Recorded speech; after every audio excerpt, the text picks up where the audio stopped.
ধনে পাতা পেঁয়াজের বড়া হবে। হ্যাঁ, ধনে পাতা দিয়ে, পেঁয়াজ দিয়ে আর কুমড়ো ফুল দিয়ে এবার সব কিছু মাখিয়ে নেব।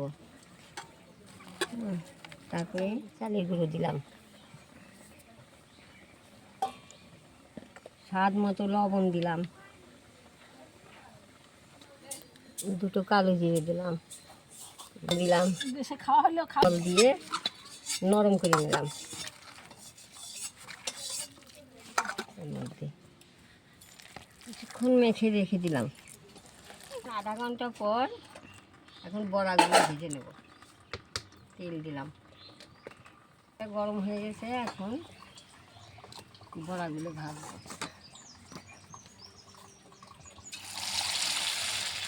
এখন উল্টিয়ে দেবো। ভাজা হয়ে গেছে, এখন তুলে নেব।